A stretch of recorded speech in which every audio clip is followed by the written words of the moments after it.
Muy buenas noches, como siempre, bienvenidos a Opina Bogotá, el espacio para la opinión y el debate aquí en el Canal Capital, en la televisión pública de nuestra ciudad. Como siempre, todas las noches nos damos esta cita para analizar el acontecer nacional, las noticias políticas que en un país como el nuestro nunca faltan. Y hoy vamos a hablar de tres temas principalmente. En el día de hoy, la Fundación Paz y Reconciliación ha hecho una advertencia muy seria sobre violencia electoral en Colombia. Han documentado 80 hechos de violencia entre octubre del año pasado y marzo de este año que preocupa, que debe llamar la atención de las autoridades para brindar todas las garantías en un año electoral en nuestro país, las elecciones regionales y locales. ¿Qué está pasando? ¿Qué tipo de actores armados ilegales están detrás de estos hechos? Vamos a conversar de este tema. También vamos a hablar de la situación de Venezuela. En las últimas horas la OEA ha dado un espaldarazo al líder Juan Guaidó al reconocer a su representante ante este organismo multilateral, y también vamos a hablar finalmente de qué va a pasar con la minga indígena y el encuentro que ayer se frustró con el presidente Iván Duque. De estos temas, como siempre, vamos a conversar esta noche con Erika Fontalvo. Hola Jessy, ¿qué tal? Muy buenas noches para usted, para todas las personas que nos ven a esta hora. Una vez más, gracias por estar en Opina Bogotá. Y si usted cree que las elecciones están muy lejos, no señor, no se equivoque, están a la vuelta de la esquina. Y este tipo de informes sobre violencia electoral siempre tan amarrado, Jessy, al acontecer de este tipo de procesos en nuestro país, enciende las alarmas. De hecho, la Fundación Paz y Reconciliación le ha hecho un llamado a la Fiscalía General de la Nación para que investigue en profundidad todo este tipo de hechos victimizantes que se concentran en el Tolima, en La Guajira, en el Valle del Cauca, Antioquia, Bogotá, Cauca, Putumayo, amenazas colectivas como el hecho más recurrente, porque es que no hay una claridad acerca de esos grupos armados al margen de la ley que están en este momento amenazando una vez más los derechos políticos de los ciudadanos en Colombia, los que buscan ser elegidos y los que por supuesto vamos a tener la posibilidad de elegirlos en el mes de octubre. Y para conversar, esta noche nos acompañan dos analistas de primera línea. Saludo en primer lugar a Ernesto Bordel, director ejecutivo de la firma Trust, que es una firma que hace análisis de riesgos sociopolíticos. Ernesto, bienvenido, buenas noches. Gracias, Yesid, buenas noches. Y también nos acompaña el reconocido estratega político, experto en comunicación política, Carlos Arias, docente también de la Universidad Externado. Carlos, como siempre, un placer que esté con nosotros esta noche. Buenas noches, Erika. Buenas noches, Yesid. Buenas noches a todos. Bueno, arranquemos con usted.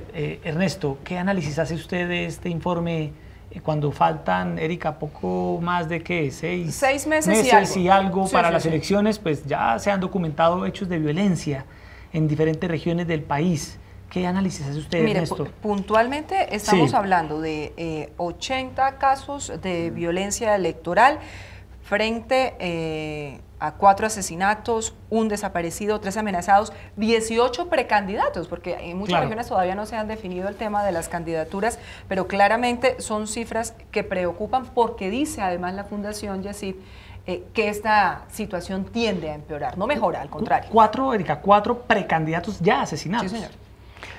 Hay que tener en cuenta que las elecciones del 2019 son las primeras después de la firma del acuerdo de paz con las FARC. Eso hace que estas elecciones sean unas elecciones inéditas que no se puedan comparar con otras, al menos en los últimos 50 años.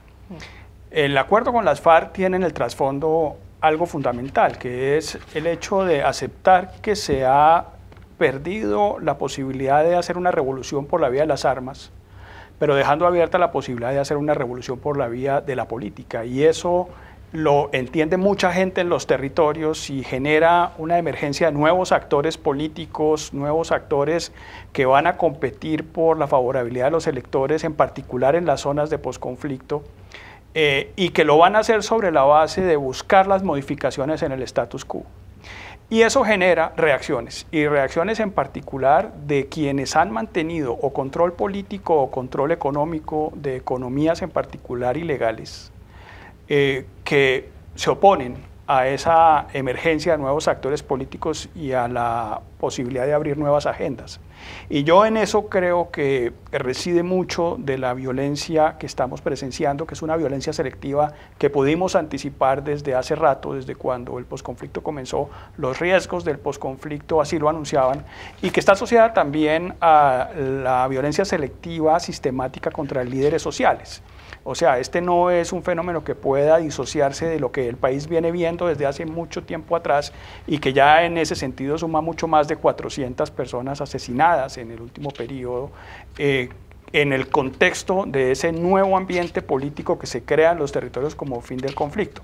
Y también hay que señalar que eso no es algo anormal en los procesos de posconflicto. Cuando uno mira los posconflictos en prácticamente todo el mundo y en América Latina de manera muy clara, pues uno ve que la violencia selectiva contra nuevos liderazgos es parte de ese efecto inercial de una guerra que se comienza a dejar y parte de la contención hacia las reformas que trae la paz, en particular en la perspectiva de los territorios. Entonces yo creo que es mucho lo que está ocurriendo es eso. Esos nuevos liderazgos de los que habla Ernesto quedan muy bien reflejados en este estudio, Carlos, porque dice precisamente este análisis de la Fundación Paz y Reconciliación que ellos han encontrado que entre los grupos que han sido principalmente objeto de este tipo de amenazas y de hechos violentos son el grupo de gobierno, es decir, el Centro Democrático, pero también los grupos emergentes, esa nueva clase política, buena parte de ellos de oposición, que están siendo blanco de una serie de agentes o estructuras no identificadas, como ocurre también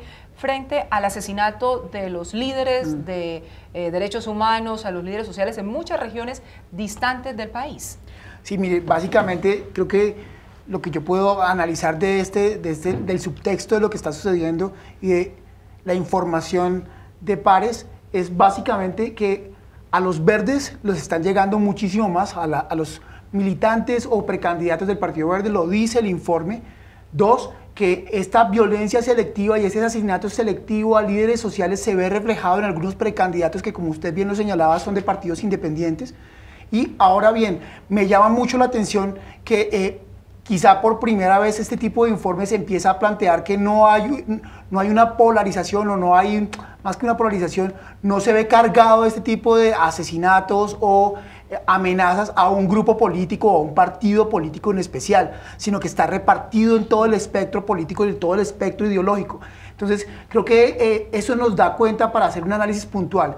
Uno es que los asesinatos selectivos a líderes sociales se ven reflejados en las candidaturas de partidos independientes o movimientos que representan a líderes de opinión en diferentes regiones del país que están sacando la cabeza y que algunos actores políticos o actores tradicionales quieren aplacar.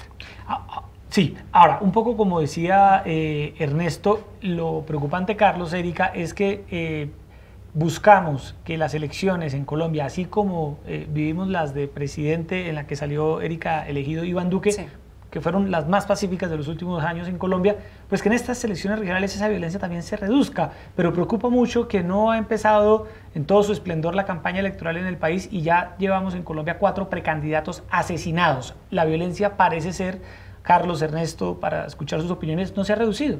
Pero es que la dinámica en las regiones es totalmente distinta a los procesos electorales nacionales. Hay mucho en juego en determinadas zonas, Ernesto. Claro, lo que pasa es que la violencia muta y hay que recordar también algo. Saliendo de un conflicto como el conflicto con las FARC y teniendo pendiente salir del conflicto con el ELN, que es otro factor que juega de manera muy notable en esto, la violencia muta y siempre se atraviesa por lo que se llama un valle de la muerte, que es un periodo en donde generalmente la violencia y en particular la violencia política tiende a recrudecer, porque son los momentos de las reacomodaciones de las fuerzas y de la constitución de un nuevo escenario político, en particular, repito, en los territorios del conflicto.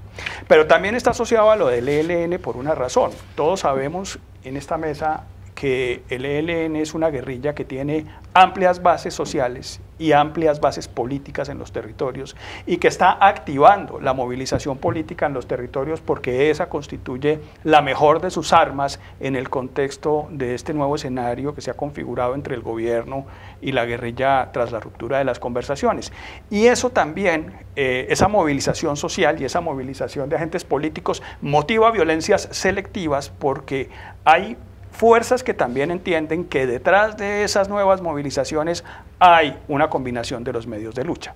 Y eso siempre degrada el ambiente político, eso siempre lo degrada como el país lo ha visto en otros momentos, lo vimos con la UP, cuando se quiere afirmar que tras una movilización política hay intereses de violencia armada o hay intereses de mafias o hay intereses de grupos ilegales. En ese sentido, es muy preocupante que se pretenda estigmatizar toda movilización social, porque detrás de cada anuncio que genera una estigmatización, pues hay una motivación adicional para justamente apuntar los fusiles o los gatillos, dirigir los gatillos hacia esos liderazgos. Emergentes, además. Mira, yo me quedo con el último comentario que ustedes acaban de plantear alrededor de que la política en las regiones funciona completamente diferente en las capitales de departamento. ¿Y por qué funciona diferente? En este momento por las dinámicas ya planteadas, y es que hay un reagrupamiento de fuerzas en algunas zonas del país que ponen en juego no solamente los poderes políticos, sino los poderes económicos que están detrás y ocultos en los poderes políticos. Y eso de una u otra forma pues, va a aumentar las estigmatizaciones, como ya lo señalaban, pero fundamentalmente va a aumentar las amenazas a algunos líderes emergentes que salgan en esas regiones que quieran, digamos, posicionarse como se han venido posicionando en las capitales de departamento, actores políticos independientes.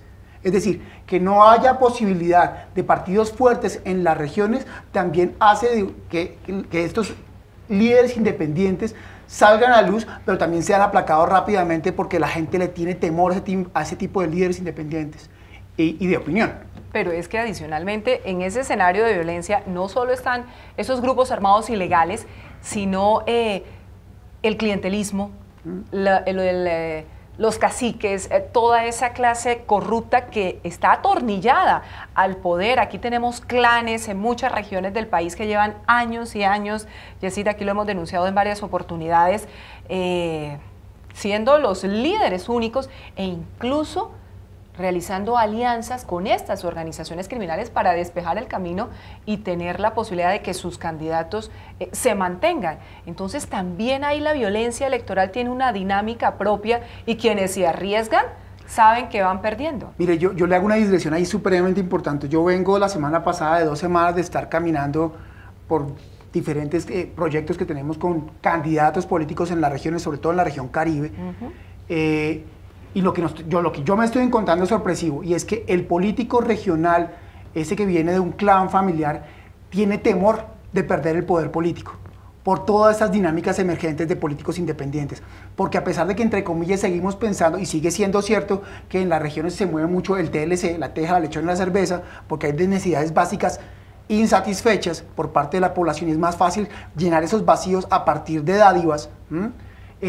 Sí, el voto de opinión, incluso en los pequeños pueblos, ya está levantándose. Y eso hace que estos poderes políticos empiecen a tener temor. Y no estoy señalando a ninguno porque no tendría las pruebas para hacerlo, pero sí empieza uno a unir el rompecabezas con el informe y empieza a darse cuenta que lo que yo acabo de ver en la región, con este informe de pares, empieza a decir, ok, puede que algunos de esos grupos políticos, clanes económicos, tengan algún tipo de incidencia o alianzas, como la que tú acabas de plantear, que haga que a estos líderes independientes se les haga así, se les aplaque un poco. De hecho, las cifras que evidencia, Erika, este informe de pares, que ha sido divulgado en el día de hoy por su subdirector Ariel Ávila, revelan que... Y también por León Valencia. Y por León Valencia. Estuvieron en ese...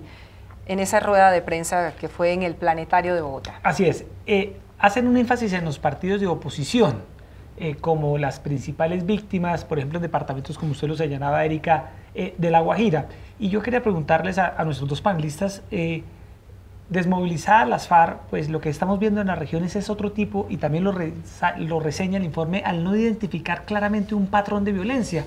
En el pasado uno identificaba el patrón de violencia de los paramilitares, el patrón de violencia de las FARC, pero hoy en día, Erika, ese patrón de violencia no es tan claro, no es tan fácil de determinar porque hay otros grupos, completamente ligados a otro tipo de negocios ilegales, de la minería ilegal. La Fundación Paz y Reconciliación, Ernesto y Carlos, hablan de las águilas negras, pero las águilas negras, yo creo que en este país tantas organizaciones de extrema derecha se catalogan así, águilas negras, y desafortunadamente cada vez más surgen en distintas zonas del país precisamente para aplacar esos nuevos liderazgos emergentes que pueden arrebatarles el poder político. Evidentemente no se puede hablar de un patrón, eso parece que pues todos coincidimos en que no hay un patrón, al menos un patrón que se pueda denominar tan claramente como en el pasado. Pero uno sí puede encontrar unos principios o lógicas que están rigiendo un poco esta violencia y que ya un poco los hemos señalado. Estamos hablando de una nueva realidad política, en particular en los territorios, en la cual se conspira contra intereses de status quo, que son económicos y que son políticos y que son tradicionales.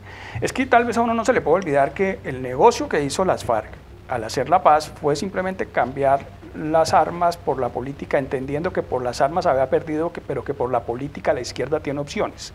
Y que tiene opciones que se edifican justamente construyendo una opinión pública en contra de poderes establecidos que están hoy deslegitimados, o por la corrupción, o porque combinaron la violencia con el ejercicio de su poder, o porque están asociados a economías ilegales, en fin. Pero ese no es un fenómeno sorpresivo. Eso fue lo que pasó en Venezuela cuando Chávez, o sea, Chávez es el resultado de un sistema político degradado. Eso fue lo que acaba de pasar en México con López Obrador. Es el ensamblaje de una alternativa política, entre otras populista, sobre la base del desprestigio del sistema político, pero también fue lo que pasó en Brasil. Y lo que quiero decir es, aquí no hay necesariamente un patrón ideológico. Aquí lo que hay es un patrón simplemente del desprestigio de los poderes establecidos frente a la posibilidad del surgimiento de nuevas opciones y de opciones alternativas al poder. Y de alguna manera no es solamente un fenómeno rural, también se ha constituido en un fenómeno urbano. Lo que ocurrió con Petro y lo que ocurrió en las elecciones presidenciales así lo manifiesta. Y más cuando, entre otras cosas, estamos enfrentando una situación política en donde mucho de la agenda política ha dejado de ser esa agenda tradicional ideológica para convertirse en una agenda más o menos ecuménica de temas que todo el mundo quiere defender, como el medio ambiente, como los derechos humanos, como la protección de las minorías culturales, etcétera, que es el escenario en donde estas fuerzas comienzan no solamente a captar una masa electoral, sino además a generarle un dolor a los intereses de los poderes establecidos. Lo que se llama las nuevas ciudadanías. Sí, las nuevas ciudadanías, urbanas y rurales. Y hay mucha gente que cabalga en ese tipo de causas que quizás no la compartían antes y demás, pero se dan cuenta que ahí tienen que ese es un vehículo de la acción política. Un diamante en bruto para ir avanzando hacia sus objetivos políticos. Una observación alrededor de este informe y de un estudio de percepción de una encuestadora que hace unos días sacó unos datos interesantes, y es que hoy podemos decir que Partido Liberal y Partido Conservador están minimizados, están disminuidos en términos de posibilidades electorales.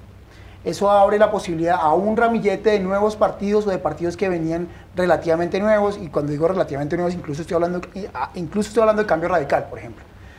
Quiero conectar esto con decirles que la posibilidad de esta multiplicidad de partidos más pequeños, de movimientos, incluso algunos de ellos ciudadanos o independientes, o de facciones de partidos tradicionales, hace que cada vez más haya más candidatos que puedan romper ese statu quo. Y al haber cada vez más candidatos que quieran romper el statu quo, vamos a encontrar, ya saliendo un poco más saliéndome un poco del informe de Pares, vamos a encontrar alianzas de los partidos tradicionales o de los líderes gamonales y clanes electorales tradicionales para poder, si no por las vías de hecho, Dios no lo quiera, pero sí por vías electorales, minimizar y acabar con esas posibles independencias electorales.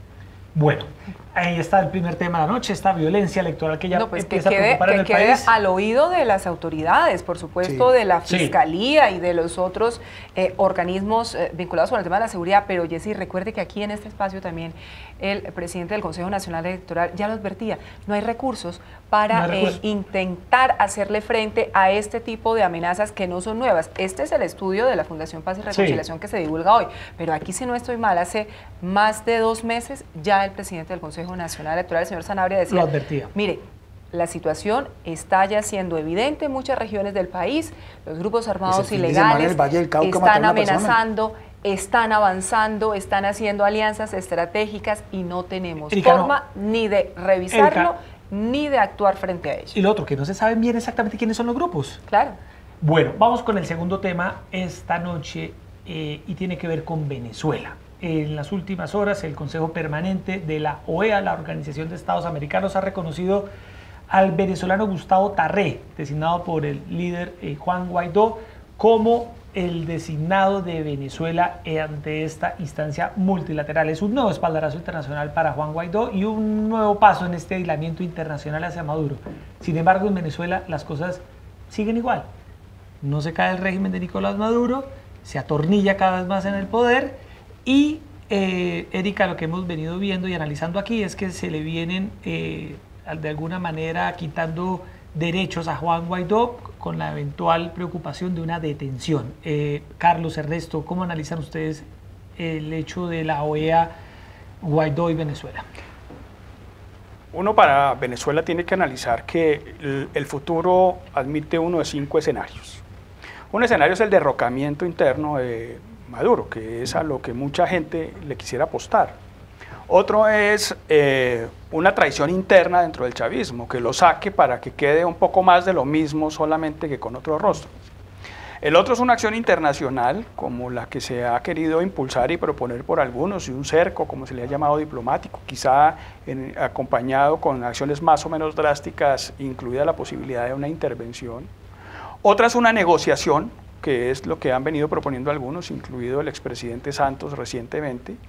Y otra es la cubanización de Venezuela, que es la postración absoluta de un pueblo en la incapacidad absoluta de salir del tirano con una comunidad internacional más o menos incapaz e indolente. Y yo francamente lo que estoy viendo es mucho de lo último. Yo no estoy viendo que la salida de Maduro sea tan fácil como alguien pensó, que era tirar un Alka-Seltzer para que eso eferveciera.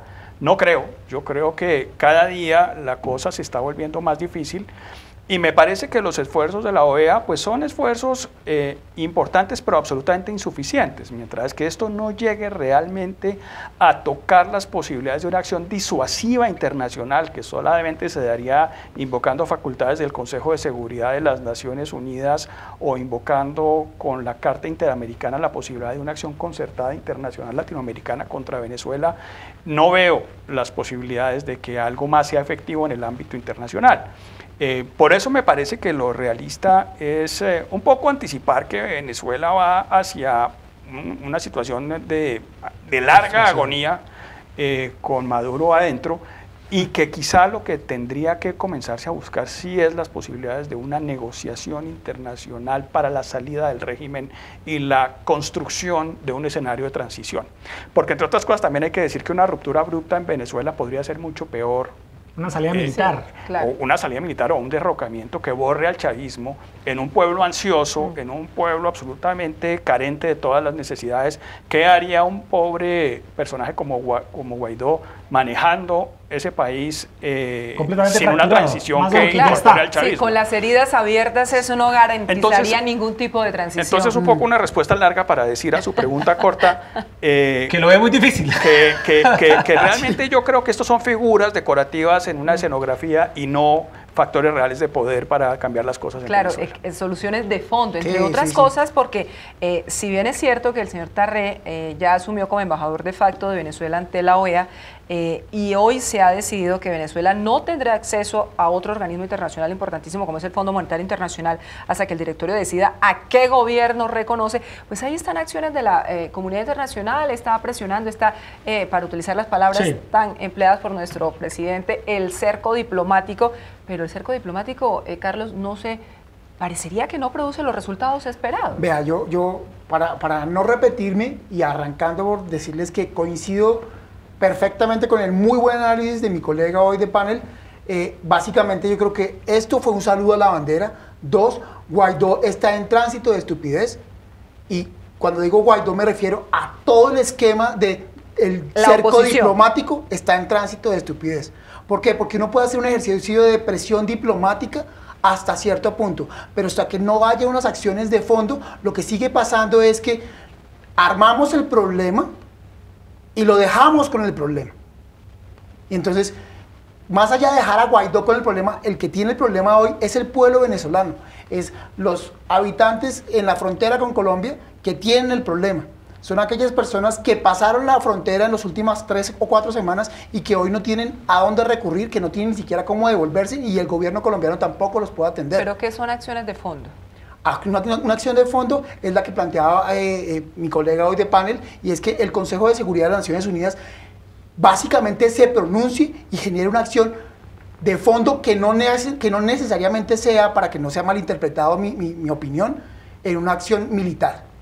Pero mire, hoy estuvo el vicepresidente de Estados Unidos, Mike Pence, justamente ahí ante el Consejo de Seguridad de Naciones Unidas, pidiéndole que reconociera a Juan Guaidó como presidente de Venezuela, que retire las credenciales de los representantes del gobierno de Nicolás Maduro ante esa organización, que están preparando, ha dicho, una resolución con ese objetivo, pidió apoyo a todos los países miembros, pero es que ahí está China y está Rusia con su poder de veto, es que eso como no va a miembros pasar. permanentes. En el seno del Consejo de Seguridad eso no va a ocurrir, pero acciones de fondo sí es, por ejemplo, la posibilidad de una negociación de los Estados Unidos con Rusia y con China.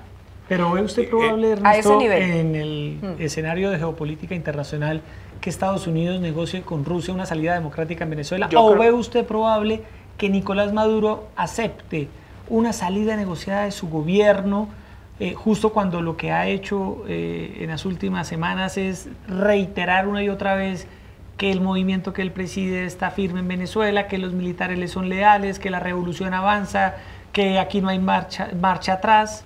Lo que pasa es que toda la retórica de Maduro depende del respaldo de los rusos y los chinos. Claro. Si él no tiene, si él pierde ese y respaldo, hay de por medio millones de dólares que lo sostienen. Y por ende los cubanos. Lo que ocurre es que en esto están atravesados muchos intereses. Uno, la recomposición de relaciones entre Cuba y los Estados Unidos, que avanzaba con Obama y se ha perdido con Trump, pero ese es un tema que está ahí de fondo. Obviamente está el tema de los chinos y la deuda de Rusia hacia los chinos. La deuda de Venezuela hacia los chinos. Y obviamente Rusia con sus intereses geopolíticos de montar una nueva pica en Flandes, en América Latina, de su influencia más viendo lo que viene ocurriendo con los Estados Unidos en las áreas de interés soviético, ruso. Y entonces lo que uno sí tiene que decir acá es, se tendría que imponer una realpolitik basada en la negociación entre los polos de poder hoy en el mundo, donde están los chinos, los Estados Unidos y los rusos. Si eso no aparece en el panorama, es muy difícil pensar en un desenlace próximo de lo de Venezuela. La traición interna de los militares a Maduro pues parece inviable, y la hambruna, la verdad es que lo que está pasando en términos humanitarios en Venezuela, que es gravísimo, lamentablemente no llega al extremo de mover esas voluntades de la fuerza interna de Venezuela, es decir, de los militares, hacia la traición al régimen. Yo le voy a responder a Yesid la pregunta que iba para Ernesto, y es, yo le digo, no, eso no va a suceder porque hoy ya se confirmó que Colombia está produciendo más petróleo que Venezuela. 60.000 barriles, sí, muy poco, pero son 60.000 barriles que ya produce más. Eso significa que hoy no hay un interés económico de estas grandes superpotencias para que se solucione el tema. Es decir, a ellos con la crisis humanitaria no les va a tocar porque no es una crisis que bordea sus fronteras, porque no está en sus continentes. ¿Sí? Hay que entender esto como es. Lamentablemente, y va a sonar muy feo para algunos, Suramérica sigue siendo el patio trasero de estas tres grandes superpotencias. No les interesa arreglar el problema de Venezuela, y la hambruna, la situación humanitaria de crisis del pueblo venezolano es un agente externo, algo allí que ven, que pasa por encima de sus lentes, pero que no atañe directamente a sus preocupaciones. Por lo tanto, ese tipo de negociación no va a resolverse. Para terminar de responder su pregunta, Yesid, yo creo que lamentablemente vamos a ver a una Venezuela que va a llegar a las situaciones dramáticas de Cuba, ¿sí? Tampoco creo que aquí vaya a suceder lo que en algún momento hace 2 o 3 meses los medios de comunicación, quiero aclararlo, llamaban como la primavera árabe venezolana, porque nosotros no nos podemos comparar ni geográficamente ni económicamente con este tipo de continentes. Además, la primavera árabe terminó bastante mal. Pero mire, adicionalmente yo quiero plantearles lo siguiente, porque Ernesto nos propone o analiza este escenario de un diálogo al más alto nivel entre Estados Unidos y Rusia, pero ellos tienen ahí el frente abierto del espionaje ruso en las elecciones, que ha significado un choque permanente entre esos dos países, entre esas dos potencias. Mucho menos y con el tema de China, la del fiscal determinó que no pero permítame, frente al tema de China, tienen el frente abierto del asunto comercial, que ha sido muy complejo. Entonces, realmente Venezuela estará en una agenda de tan elevado nivel cuando tienen tantos frentes abiertos que, como dice Carlos, sí los atañe directamente? Además, yo le sumo un ingrediente para hacer el análisis. Piénsense en las próximas elecciones en Estados Unidos. Piensen en una posible candidata como Michelle Obama. Trump necesita hacer un frente común para resistir una candidatura que puede llegar a pasar como la de Michelle. Entonces, creo que en ese escenario y con todo lo que en el subtexto de debajo de la mesa nosotros no podemos leer que han sido las relaciones entre Trump y Rusia, creo que lamentablemente Venezuela queda en el medio, y más que Venezuela, el pueblo venezolano, más que Guaidó, el pueblo venezolano, más que Maduro, el pueblo venezolano. Pero yo resumo mi punto de vista de la siguiente manera. Yo he dicho que yo anticipo es una cubanización, o sea, una extensión del régimen de Maduro. Y lo que veo como desenlace, que no lo estoy proponiendo en el corto plazo, sí es un acuerdo, y sí es un acuerdo global. Porque hay una cosa que es clara, y es que puede que Venezuela no esté produciendo hoy petróleo, pero no quiere decir que no lo tenga. Las reservas están ahí. Claro, Ahí las está reservas la paja están del ahí, Orinoco. y es un Sí. país muy importante en términos de las reservas Las globales de mayores petróleo, reservas son las más petroleras grandes del del mundo mundo. están ahí. Entonces, digamos que es un factor que hay que tener en cuenta, porque aquí va a acabar perdiendo todo el mundo. No le sirve a nadie que el petróleo de Venezuela se quede entrampado en Venezuela.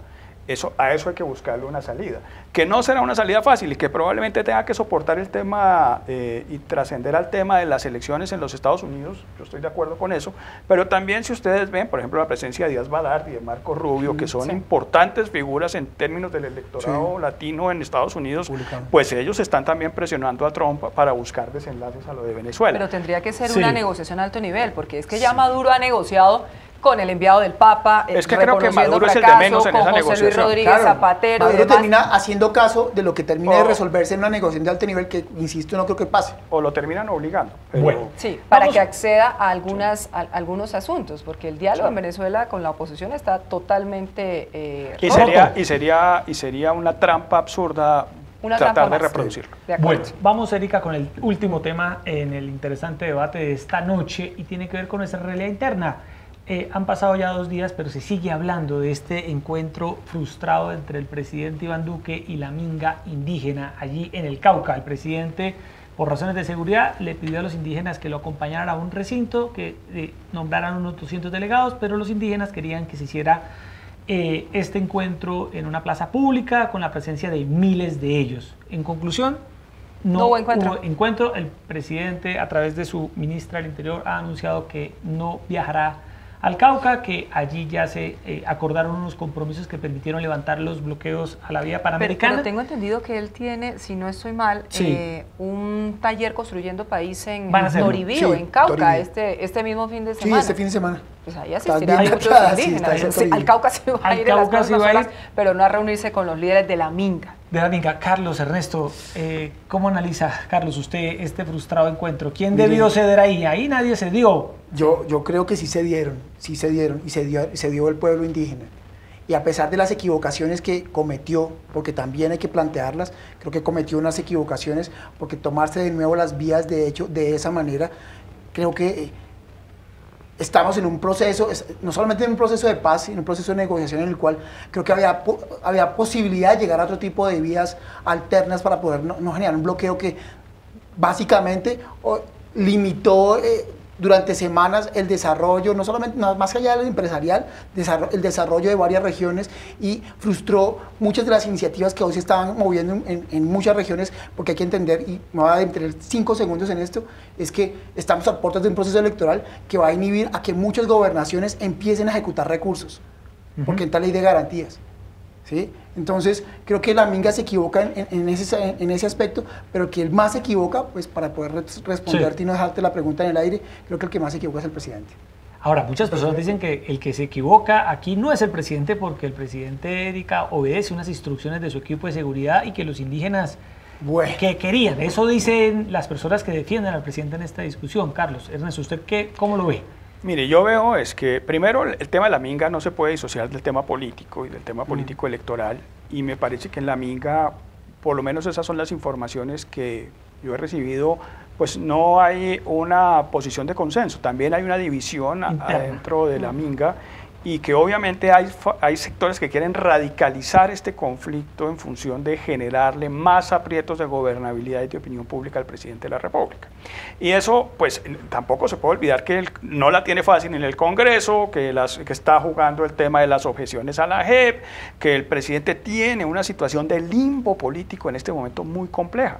Muy complejo, y me parece que mucha gente tiene esa lectura y sabe que poner en aprietos al presidente generándole más presión, más movilización, es algo que reditúa en la oposición.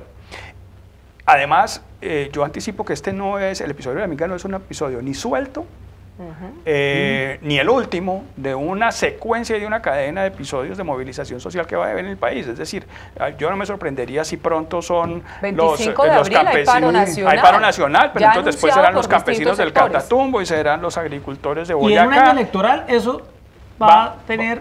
Claro, pero es que ahí es cuando, perdón, va a haber una alta presencia de protestas. Terminando de... Sí. Entonces, cuando uno ve que este año va a ser un año de movilizaciones sociales, en función del tema electoral, que además he dicho es un año electoral muy importante y además que es un hito en el contexto de las elecciones 2022, donde va a haber grandes juegos, entonces yo lo que veo es que el presidente aquí tiene que tener la astucia y el gobierno de no permitir que esto entre en un escenario de polarización que se le pueda salir de las manos al gobierno, porque eso es lo que están buscando los detractores, que al gobierno se le salga de las manos la gobernabilidad como la tiene en dificultades en el Congreso mismo, y pues frente a las encuestas ya sabemos lo que está pasando. ¿Le ha faltado diálogo social al Yo gobierno? creo que al presidente, ¿sabe qué creo que le ha faltado al gobierno? Maestro de ceremonias. Yo creo que el gobierno ¿Maestro de ceremonias, ministro de Interior?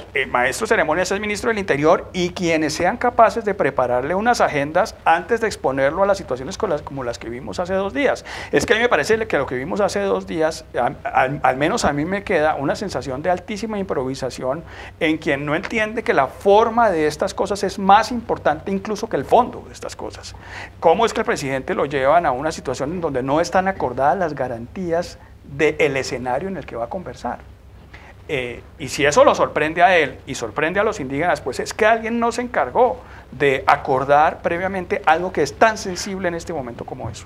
Y yo quiero apuntar una cosa ahí, y es que no es que al presidente se le esté saliendo el país de las manos, es que se le salió. Al presidente no le sale una, discúlpenme, no tiene objeciones en la Cámara, no tiene ley TIC, no tiene reforma política, ¿sí? Le están paralizando el país, y él lo que hace, en vez de paralizar, primero dice que va, ¿sí? Y el Centro Democrático dice, no estamos de acuerdo, entonces va, pero no se sienta. Esto no es solamente un ejercicio de que alguien no le hizo una agenda logística para sentarse con la gente. Es un tema de posición y actitud y carácter político, de entender las dinámicas populares y las dinámicas de comunicación. Que no me siento porque no tengo la posibilidad en términos económicos y en términos de planeación de responder a las demandas de la minga. Es que la gente no le estaba diciendo que le resuelva inmediatamente, lo que le estaba diciendo la gente era siéntese a conversar. Ahora bien, recogiendo los temas de forma y hablando un poco de marketing político, ¿sí? De comunicación de gobierno, siéntese a conversar. Si no logra arreglar las cosas, porque tiene que hacer un COMPES, porque obviamente un COMPES no se le niega a nadie. Pero bueno, si no tiene que hacer un COMPES y eso se demora, pues entonces dígaselo, pero siéntese con ellos. Si tiene un problema de gobernabilidad y que hay que entender que la gobernabilidad está asociada a los consensos y a la legitimidad en opinión pública del gobernante, pues busque esa legitimidad alrededor de sentarse con los indígenas. Para ser más escueto, tómese la foto. Vaya y tómese la foto, vaya y siéntese. Pero el presidente fue al Cauca. ¿Qué tanto resuelve? Pero estuvo, claro, no con la gente inicialmente ahí, con quienes lo esperaban y demás. Pero, ¿qué tanto le cabe también a los indígenas? Claro, la responsabilidad de los indígenas y qué tanta intencionalidad política realmente había ahí en esa minga de querer... Es que al presidente no se le puede sobreexponer tampoco. O sea, uno no se puede imaginar que es que el presidente tiene que hacer unos actos heroicos que rayen en la temeridad.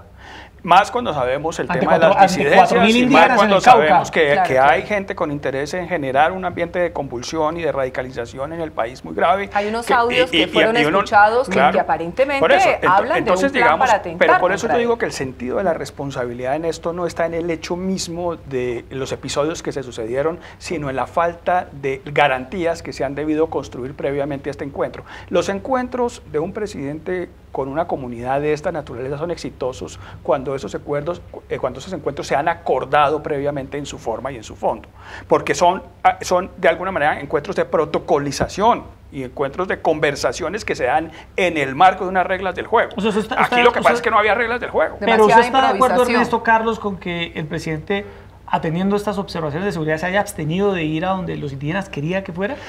A mí lo que me parece es que estaba en una situación supremamente difícil, porque Cualquier cosa podía pasar. Y en un verdadero dilema, porque es verdad que otros presidentes asistieron al Cauca y asistieron a espacios abiertos en el contexto de esas conversaciones con los indígenas, pero es verdad también que sobreexponer al presidente a una situación en la cual no se sabía cuál podría ser la reacción de sectores radicalizados de esto o incluso de actores armados, pues me parece que hay todo sentido de la responsabilidad, entre otras cosas por la protección no de Duque, de la majestad de la institución presidencial, que no puede verse socavada en su dignidad por alguien que tire un tomate. Pero esa lectura de la majestad presidencial es una lectura de capitales de departamento, es una lectura de una élite. Perdónenme, yo vengo de trabajar en el terreno, de trabajar con candidatos de a pie y con electores de a pie. Y la lectura que trae esa gente no es mi lectura, es que el presidente sí se debió haber sentado. Y hay que entender que hay una cosa que es el país nacional y otro es el país del bogocentrismo. Y el país del bogocentrismo puede decir, no, es que la majestad presidencial o el país del bogocentrismo puede decir, es que no debió haberse sentado con ellos porque no había un protocolo. Lo que quería el país nacional, el pueblo colombiano, era ver a su presidente sentado con los indígenas. Que eso pueda parecer populismo, eso es otra lectura y ese es otro análisis.